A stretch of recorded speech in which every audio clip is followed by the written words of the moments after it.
Blue test दोबारा देख लेंगे बस।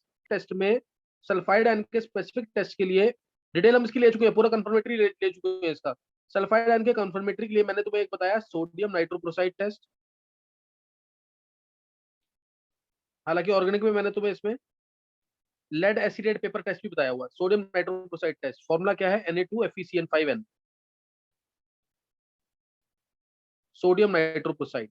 Sodium pentacyano nitrosonium ferrate second, ferrate second, ये इसका नाम है वैसे, ये वो तुम्हें बाद में पता लगेगा जब मैं कोऑर्डिनेशन पढ़ाऊंगा। दूसरा टेस्ट जो ये मैंने तुम्हें करवा दिया है, दूसरा टेस्ट मैंने बताया मिथाइलिन ब्लू टेस्ट, ये एडवांस में पूछा हुआ।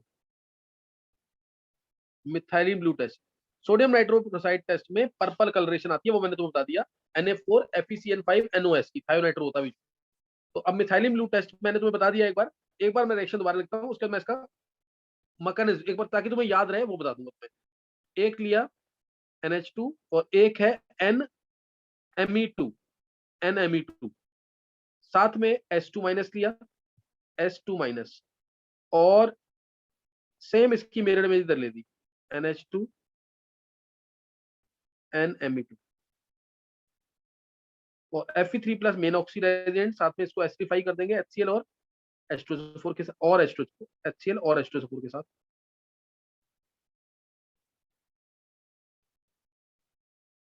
तो इसमें हमें आंसर मिला ये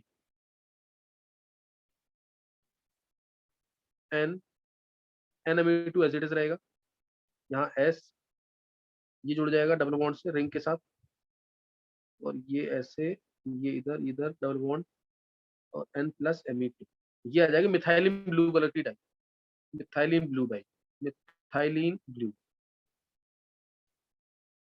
ये मिथाइलिन ब्लू टेस्ट है पूरा। अब इसका थोड़ा सा मैकेनिज्म बता देता हूँ तुम्हें, तो तुम्हें ज्यादा क्लियर हो जाएगा, फिर ये याद भी रहेगा तुम्हें। मिथाइलिन ब्लू टेस्ट ये IIT में पूछा हुआ है, 12 मार्क्स में इसका क्वेश्चन आया हुआ पूरा। देखो Fe3+ और S2 minus, Fe3+ oxidizing agent, S2 minus reducing agent, ये दोनों मिलकर के जनरेट करेंगे रिड्यूसिंग एजेंट। ये रिड्यूसिंग एजेंट है, जनरेट करेंगे सल्फर, जो कि काम करेगा इलेक्ट्रोफाइल। इलेक्ट्रोफाइल का क्यों, इलेक्ट्रोफाइल का काम करेगा, यानी तुम ऐसे दिमाग में, ये काम करेगा ल्यूइस एसिड का। अब यार 11 वालों को समझ आ जाएगा, ल्यूइस एसिड का क्यों काम करेगा, क्योंकि इसके पास वेकेंट डी ऑर्बिटल्स, क्योंकि इसके पास वेकेंट डी ऑर्बिटल्स है, यानी ये नेगेटिव को एक्सेप्ट कर सकता है।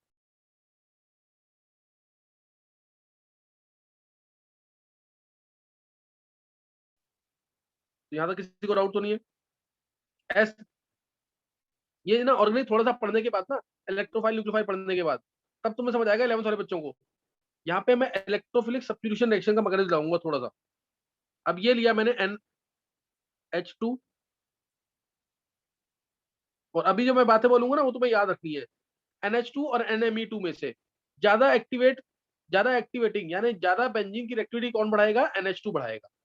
NH2 बढ़ाएगा अपने प्लस आर इफेक्ट से, दोनों का प्लस आर इफेक्ट है, NMe2 का भी और NH2 का भी, लेकिन NH2 बढ़ाएगा एक्टिविटी ज्यादा, और ये एक्टिवेट करेगा ऑर्थो पोजीशंस को, दोनों ऑर्थो पोजीशन, ये नहीं, ये वाली ऑर्थो और ये वाली ऑर्थो पोजीशन को, दोनों को एक्टिवेट करेगा, जहां पे इलेक्ट्रोफाइल आके आसानी से अटैक कर सकते, जहां पे इलेक्ट्रोफाइल आके आसानी से अटैक कर सकते। तो इलेक्ट्रोफाइल आएगा एस, एस इलेक्ट्रोफाइल है, ये आकर के अपने वेकेंट डी ऑर्बिटल्स में से इधर नेगेटिव जो आएगा रेजोनेंस के बाद उसको एक्सेप्ट करेगा, और ये बन जाएगा एस नेगेटिव, एस नेगेटिव। अब एस नेगेटिव जो है H+ से, HCl डाला था ना या H2SO4 डाला था, H+ एक्सेप्ट कर लेगा किससे, HCl से या H2SO4 से, और बन जाएगा SH। कोई डाउट पहले बताएंगे, यहां तक किसी को कोई डाउट तो नहीं है।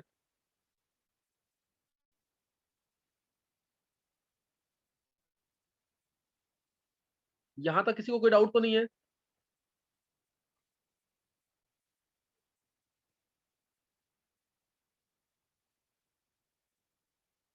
सम्यक प्रथम, नो सर, नहीं है। हाँ उसके बाद, हाँ नेक्स्ट स्टेप में ना तुम क्या करोगे, इसी की मिरर इमेज, सेम इसकी मिरर इमेज साथ में बना लो।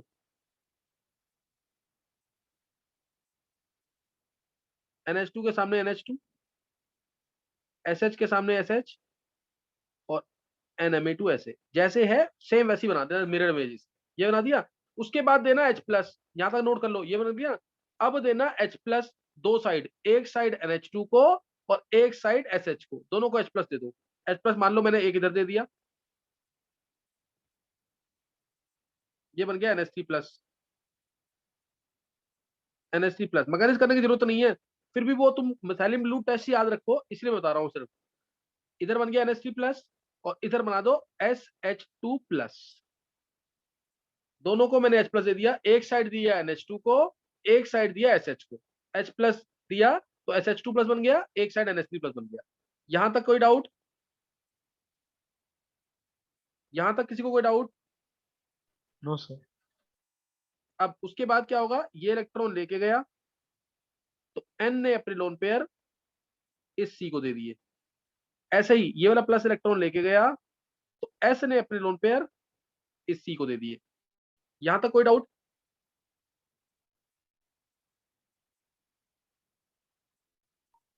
प्लस बनाने का पर्पज ही यही था। तो ये होने के बाद ये चीज आ जाएगी, N Me2 NH,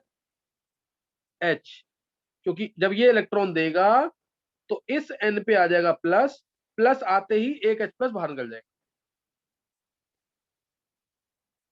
देखो 12th वालों को तो समझ आ रहा होगा, 11th वालों को दिक्कत आएगी मैकेनिज्म, लेकिन थोड़ा सा बाद में करोगे, 2 महीने 3 महीने बाद और नहीं करने के बाद फिर तुम्हें समझ आ जाएगा।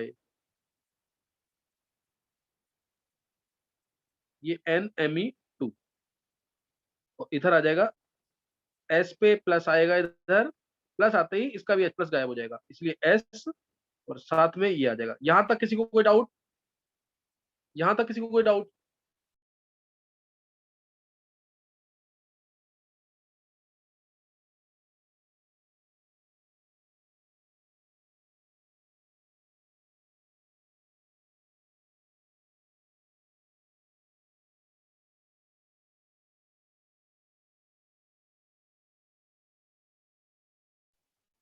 किसी को डाउट तो नहीं आता?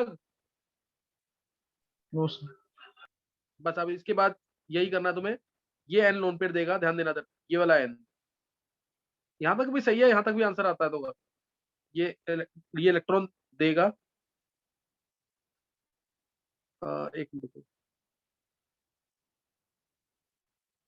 ये इलेक्ट्रॉन देगा, ये इधर शिफ्ट करेगा, ये इधर शिफ्ट करेगा, ये H- की फॉर्म में H+ के कंबाइन करके H2 की फॉर्म में बाहर निकल जाएगा। तो ये आंसर आ गया ना इससे? अब समझ आया कुछ कि नहीं? यस सर आया। तो बस सिर्फ याद रहे ना, इसलिए बता दिया मैकेनिज्म, अदरवाइज कोई नीड नहीं है मैकेनिज्म का, तुम्हें डायरेक्ट आंसर याद रखना है।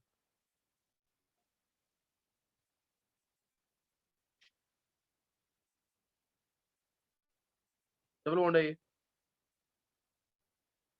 और डबल बॉन्ड NMe2+, NMe2+। समझ गया कि नहीं है?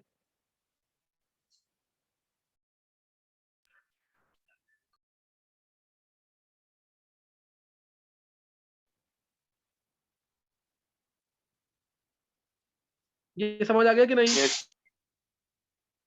अच्छा चलो, अब ये खत्म हो गया हमारा, सही ना? ये मिथाइलिन ब्लू टेस्ट था, सल्फाइड आयन के लिए डिटेल मैंने खत्म कर दी है, सल्फाइड आयन के लिए डिटेल खत्म कर दी है। आगे पढ़ाना मतलब कोई फायदा नहीं है उसका, क्योंकि अगर तुम यहाँ तक नहीं याद करोगे ना, फिर सॉल्ट एनालिसिस देने का फायदा नहीं है कोई भी। अच्छा, तुम में से कौन है जो पीछे वाले टॉपिक्स में से, जैसे मैं अगर मैं एग्जांपल दूं तो सेपरेशन ऑफ कैटायंस डिस्कस कर सकता है, बता सकता है मेरे को, सेपरेशन ऑफ कैटायंस या बेसिक रेडिकल्स? कोई भी तुम में से हैंड रेज करेगा एक बार, फास्ट थोड़ा थोड़ा याद, मतलब कुछ कुछ चीजें। बोलो, कौन करेगा? ये एक तो प्रथम ने बोला है, प्रथम और श्रुतिका। हाँ, श्रुतिका से मेरे को पक्का था कि श्रुतिका बता देगी पूरा। श्रुतिका के अलावा कोई और? श्रुतिका के अलावा? Shrutika, yes sir. श्रुतिका पूरा बोल सकते हो as it is? Yes sir. बहुत अच्छे श्रुतिका। श्रुतिका के अलावा कोई नहीं बोल सकता सेपरेशन ऑफ कैटायंस या बेसिक रेडिकल्स? श्रुतिका कॉपी वॉपी बंद करके ना, 5 मिनट का टाइम है, बोलो एक बार। Yes sir. सबसे पहले ग्रुप 1 में देखेंगे जिसमें होता है एजी हाजी पिला भाई। जिसमें हम लोग डाइल्यूट HCl डाल देते हैं तो हमारे पास क्लोराइड बन जाते हैं, यानी AgCl, PbCl2 और Ag2Cl2, जो व्हाइट कलर का प्रेसिपिटेट होता है PbCl2। फिर उसमें जब हम हॉट वाटर डालते हैं तो हमारा PbCl2 सेपरेट हो जाता है क्योंकि ये सॉल्युबल होता है, और इनसॉल्युबल बच जाते हैं हमारे पास AgCl और Ag2Cl2। फिर उसके बाद इसमें हम अमोनिया डालते हैं विच इज NH3। फिर जब एक सॉल्युबल निकलता है और प्रेसिपिटेट निकल जाता है, जो सॉल्युबल होता है वो होता है ये AgNH3 ट्वाइस Cl, और प्रेसिपिटेट बच जाता है फिर उसका Hg का।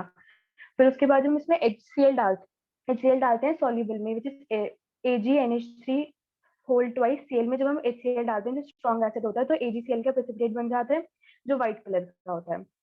उसके बाद ग्रुप 2 में जब हम देखते हैं ये CO2 positive, Bi2 positive, Hg2 positive और Pb2 पॉजिटिव और CD2 पॉजिटिव होता है। मतलब क्यों भाई, हाँ जी, पिला भाई कोल्ड ड्रिंक येलो वाली। फिर जब इसमें हम लोग डाइल्यूट HCl डालते हैं in presence of sulphide, in presence of H2S, तो हमारे सारे सल्फाइड्स बन जाते हैं। फिर हम जब इन सल्फाइड्स में डाइल्यूट HNO3 डालते हैं हॉट, तो हमारा प्रेसिपिटेट बन जाता है AgS का, और सॉल्युबल आ जाते हैं हमारे पास COS, Bi2S3, PbS और CdS। उसके बाद जब हम डाइल्यूट H2SO4 डालते हैं, सल्फेट डालते हैं सॉल्युबल वाले कंपाउंड में, तो हमारे पास प्रेसिपिटेट निकल जाता है PbS का, और बाकी सॉल्युबल आ जाते हैं मेरे पास CdS, Bi2S3 और ये CuSH ट्वाइस। फिर जब इसमें हम लोग NH4OH डालते हैं तो BiOH साइज का प्रेसिपिटेट बन जाता है। फिर सॉल्युबल आ जाते हैं हमारे पास Cu का और CdS का। फिर उसके बाद जब हम इसमें KCN टेस्ट करते हैं तो हमारे पास प्रोडक्ट्स आ जाते हैं अलग अलग, जिसमें एक बनता है K3CuCN4 का और एक बनता है K2CdCN4 का। हाँ, और जो फिर उसको जब इसमें H2S डालते हैं तो K2CdCN4 फोल्ड में वो बन जाता है, CdS बन जाता है जो येलो कलर का प्रेसिपिटेट होता है, और बाकी दूसरे में कोई भी प्रेसिपिटेट नहीं बनता। श्रुति का रीजन याद है इसका?